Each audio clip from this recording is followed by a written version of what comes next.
Welcome back to GH Spoilers channel. Today we will learn about the issue that is about to change everything in Port Charles. The much anticipated Nurses' Ball, traditionally a night of glamour, charity, and celebration, has taken a dark and devastating turn. What was meant to be an evening of reunion, laughter, and music will instead go down in history as one of the most tragic events General Hospital has ever seen. This year's Nurses' Ball was supposed to be a symbol of hope and healing. After months of turmoil, betrayals, and battles over family, Port Charles was ready for a night of peace. The community had looked forward to coming together, dressing up, and putting their differences aside, even if only for one night. The stage was set, the guests arrived, and the mood was light. But behind the scenes, storm clouds had already begun to gather. Sonny Corinthos had decided to attend, fresh from a serious heart surgery that left him weak but more reflective than ever. He saw the ball as a chance to reconnect with his family, with the town, and maybe with himself. Despite all the conflicts and recent threats on his life, Sonny believed the Nurses' Ball could mark a turning point. He wasn't wrong, but not in the way he'd hoped. Jason Morgan, always watchful, always prepared, had kept his distance in recent weeks, but the Nurses' Ball changed everything. Just hours before the event, Jason received a phone call that chilled him to his core. On the other end of the line was a voice he didn't recognize, calm, cold, and threatening. The message was clear: someone will die at the Nurses' Ball. Jason, trained for danger, didn't panic. Instead of rushing to evacuate or warn the public, he made a calculated decision. He believed the caller was tied to two recent assassination attempts. One, the bombing of Sonny's home weeks earlier, and the other, a failed attempt by a rogue nurse to kill Sonny in his hospital bed shortly after his heart surgery. Jason saw the ball not as a trap to avoid, but as bait to catch a ghost that had haunted their family for months. Jason stayed silent. He didn't inform the PCPD, didn't share the threat with Sonny, Carly, or Dante. Instead, he moved through the crowd at the Metro Court ballroom, scanning faces, waiting for a clue. He thought if the attacker was there, hiding in plain sight, they might make a move that would expose their identity. He thought he could stop them. He was wrong. The ball began as always, with bright lights, music, applause. Attendees in gowns and tuxedos smiled and took their seats. Lucy Coe gave a heartfelt welcome, and the first performances began. Children from General Hospital's pediatric wing sang. Nurses danced. Sonny, seated beside Carly and Donna, smiled for the first time in weeks. Brooke Lynn and Chase performed together, with Gio nearby, excited and proud. But then it happened. A sudden explosion ripped through the west side of the ballroom. The blast threw tables into the air, shattered glass, and sent dozens of guests to the floor. Screams pierced the music. Smoke filled the air. Lights fell from the ceiling. It all happened in seconds. Jason immediately sprang into action, pulling wounded guests to safety, but it was too late. The damage was done. Gio, the son of Brooke Lynn Courtroom, was caught in the blast. Paramedics arrived quickly, but Gio was critically injured. Bleeding, unconscious, his condition rapidly deteriorated. Lois Cerullo rushed to his side, collapsing in grief. And then, through her sobs, she made a confession no one expected. In front of Dante, with tears streaming down her face, Lois cried out that Gio was not just Brooke Lynn's son, he was their son. She revealed that years ago, during a brief but complicated chapter in their past, Brooke Lynn had become pregnant. Fearing the consequences, uncertain of Dante's readiness to be a father, and overwhelmed by family pressure, she had kept the truth hidden. Lois had known all along. Brooke had struggled with it, tried to protect Gio from the complicated legacy of the Falconeri family, and Dante was never told. Now, as Joe's life slipped away in a pool of blood and smoke, the truth came crashing down. Dante, already rattled by the explosion, fell to his knees beside Gio, tears rolling down his cheeks. He held his son's hand, whispering apologies, stunned and broken. "I didn't even know you were mine," he said, again and again. Brooklyn, too shocked to speak, simply cried. Jason, watching from across the room, was paralyzed. He had failed. He thought he could contain the situation, thought he could outsmart the enemy. But he had underestimated the threat, and Gio had paid the ultimate price. As first responders worked to secure the area, and detectives began their initial investigation, Jason sat against the wall, head in his hands. He couldn't stop thinking about that phone call. He had hoped it was a bluff. A distraction. He had gambled with people's lives, thinking he could control the chaos. But the caller had followed through. Someone had come to the nurses' ball with murder in mind and succeeded. Police led by Commissioner Jordan Ashford and Detective Harrison Chase began to sweep the scene. Snipers were positioned on rooftops. Witnesses were interviewed. Surveillance footage was pulled. But the culprit vanished in the chaos. Whoever had planted the bomb either escaped in the confusion or was never there in the first place. No fingerprints. No cameras. No witnesses. Dante, heartbroken, refused to leave the hospital. He stayed in the hallway as doctors fought to stabilize Gio, but the damage to his internal organs was too severe. Brooklyn and Lois joined him, their grief consuming the corridors. When the attending physician came out with that final, heartbreaking nod, the family crumbled. Gio was gone.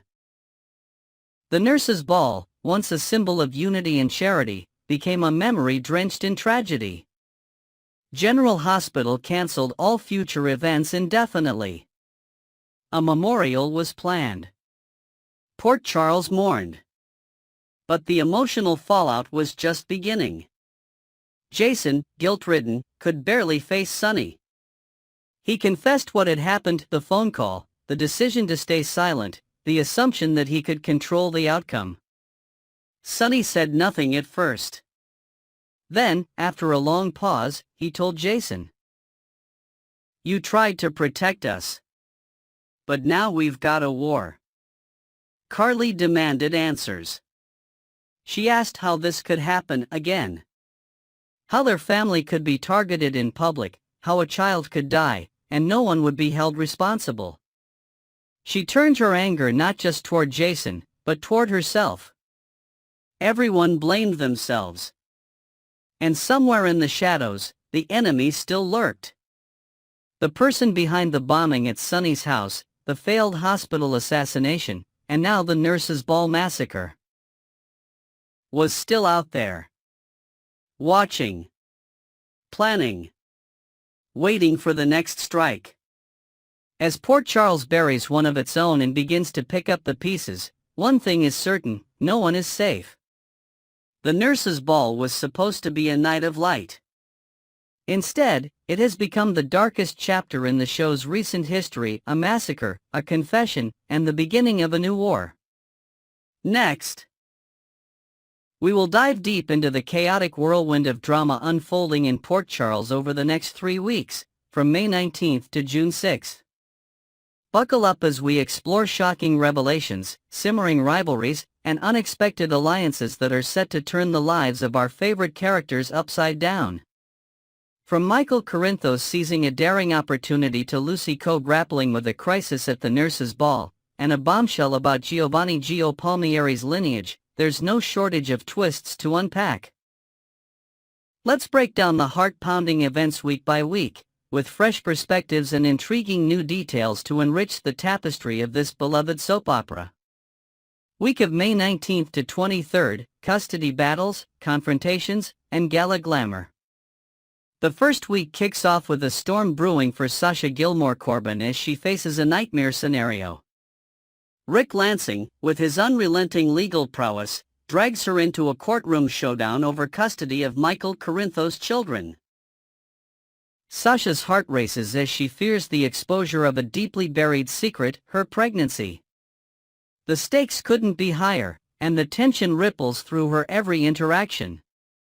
As whispers of the truth threaten to surface, Sasha wrestles with the weight of her decisions, wondering if her carefully constructed facade will crumble under scrutiny. Meanwhile, Jason Morgan, ever the stoic protector, steps in to steady her nerves. Though visibly frustrated by Rick's aggressive tactics, Jason urges Sasha to hold fast to their meticulously crafted paternity deception plan, hoping against hope that their ruse holds up under the courtroom's harsh glare. Behind closed doors, Jason's mind churns with contingency plans, recalling past mistakes and vowing not to let history repeat itself.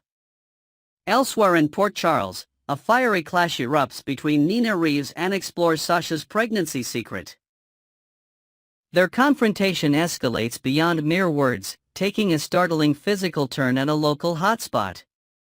Witnesses are stunned as tempers flare, with glasses shattering and onlookers scrambling to intervene.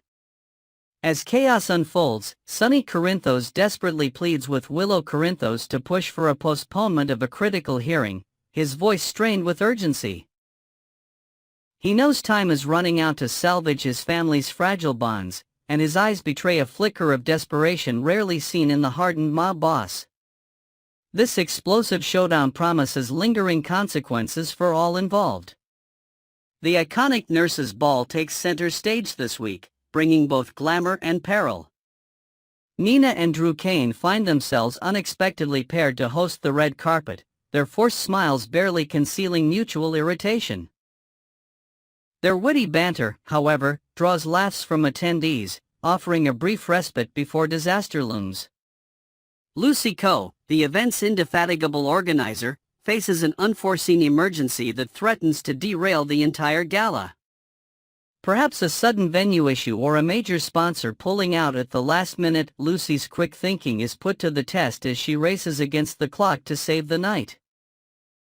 True to form, her resilience shines through, and whispers circulate that she pulls off a last-second miracle involving a surprise donor with ties to Port Charles's past. The Nurses' Ball isn't just about glitz, it's a hotbed of drama. Musical artist YDE delivers a electrifying performance that has the crowd on its feet, their soulful melodies echoing through the ballroom. Yet, a mysterious guest appearance late in the evening steals the spotlight, their identity sparking wild speculation among attendees. Was it a long-lost Courtroom heir or a figure from Sonny's shadowy past? The whispers grow louder as the gala becomes the stage for a jaw-dropping revelation, the true parentage of Giovanni Gio Palmieri.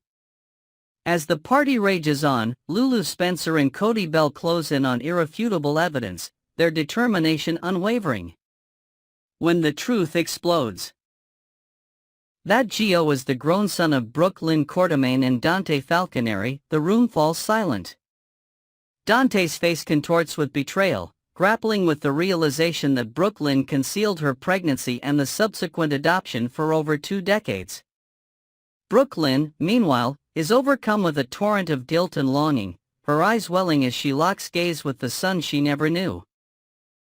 The emotional fallout deepens as she confronts Lois Cerullo, who orchestrated the secrecy, leading to a heated exchange that shatters family ties. Week of May 26th to 30th, secrets, schemes, and mob intrigue.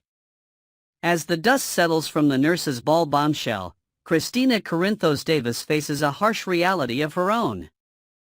Disturbing revelations about her mother, Alexis Davis, come to light, painting a grim picture. Christina uncovers a sinister blackmail plot orchestrated by Ava Jerome and Rick Lansing, designed to keep Alexis in check. The scheme threatens to ensnare Christina herself, with the chilling possibility of prison time if Alexis defies their demands. Torn between rage and fear, Christina confides in a trusted ally, perhaps Sam McCall, as they brainstorm ways to outmaneuver Ava and Rick. Every whispered conversation feels like a gamble, with Christina's future hanging in the balance.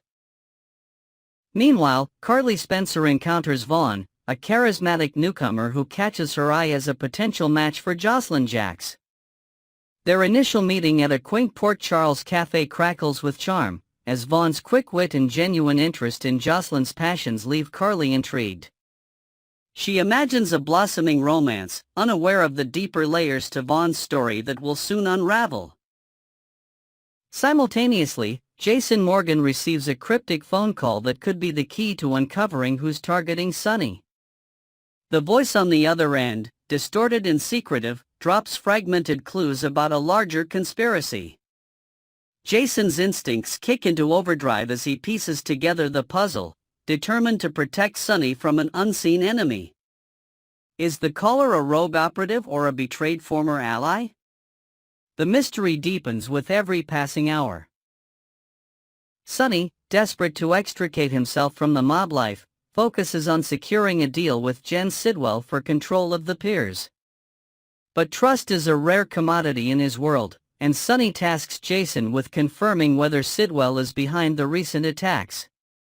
Late-night meetings in shadowy warehouses test their resolve, as Jason uncovers a lead pointing to a rival faction with a personal vendetta against Sonny. The tension is palpable. Each decision could mean the difference between freedom and a fatal misstep for the Corinthos family.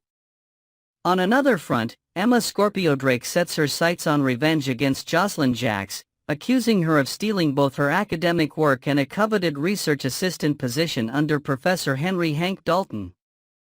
Unbeknownst to Emma, Jocelyn is entangled in a covert WSB mission, her actions dictated by a higher purpose. With Vaughn as an unexpected accomplice, Jocelyn turns the tables, employing ruthless tactics to neutralize Emma's sabotage attempts. A clandestine operation in the university archives, involving forged documents and late-night stakeouts, ensures Jocelyn stays one step ahead, though Emma's growing suspicion hints at more confrontations to come. Week of June 2nd to 6th, courtroom drama and shocking returns. The final week brings the long-dreaded divorce and custody hearing for Michael Corinthos, assuming no last-minute delays. Carly stands ready to battle on Michael's behalf, her protective instincts in full force as she navigates the legal minefield. But whispers circulate that Michael, still recovering at a specialized clinic in Germany, might defy medical advice and make a dramatic entrance into the courtroom. Could this mark the debut of a recast Michael, his steely determination evident as he strides in to reclaim his children? The thought sends ripples through Port Charles, as residents brace for an emotionally charged showdown. If Rick Lansing uncovers Sasha's pregnancy with Michael's child and forces her to testify, the hearing could implode into a spectacle of accusations and heartbreak. Spectators pack the gallery, hungry for every sordid detail, as the judge struggles to maintain order. Beyond the courtroom, unresolved tensions simmer. Brooke Lynn and Dante grapple with integrating Gio into their lives, their conversations a mix of tentative hope and lingering resentment. Sonny's negotiations with Sidwell reach a critical juncture, with Jason's findings potentially altering the course of their deal. And Jocelyn's covert mission takes a dangerous turn as Emma, fueled by spite, uncovers a fragment of the truth, setting the stage for a confrontation neither will forget. Next, we will uncover the intense drama brewing in Port Charles as Carly Spencer and Nina Reeves find themselves on a collision course yet again. What once seemed like a tentative truce between these two fierce rivals, forged in the name of protecting their beloved grandchildren, is now teetering on the edge of collapse. With hidden agendas, shocking betrayals, and a high-stakes custody battle looming, the stakes have never been higher. Join us as we delve into the tangled web of deceit, loyalty, and raw emotion that threatens to tear apart everything Carly and Nina hold dear, while Drew Quartermain lurks in the shadows, ready to pounce on their discord. A fragile alliance shattered. In the heart of Port Charles, a storm is gathering as Carly Spencer and Nina Reeves, once bitter enemies turned reluctant partners, stand on the brink of all-out war. Their shared mission to shield their grandchildren, Amelia and Wiley Corinthos, from the manipulative grasp of Drew Quartermain had briefly united them. However, beneath the surface, cracks have widened into chasms. Carly is consumed by the urgent need to secure custody for her son Michael Corinthos, who remains sidelined in the hospital after a harrowing incident. With the critical court date just 2 weeks away, she's pouring every ounce of her energy into building an ironclad case, meeting late into the night with legal advisors at the Metro Court. Her determination is fueled by a visceral need to protect her family, but the absence of Sonny Corinthos' steadying presence leaves her feeling more isolated than ever. Meanwhile, Nina is harboring an explosive secret. She orchestrated a scheme with a cunning operative named Jacinda to frame Drew, hoping to discredit him in the eyes of the court.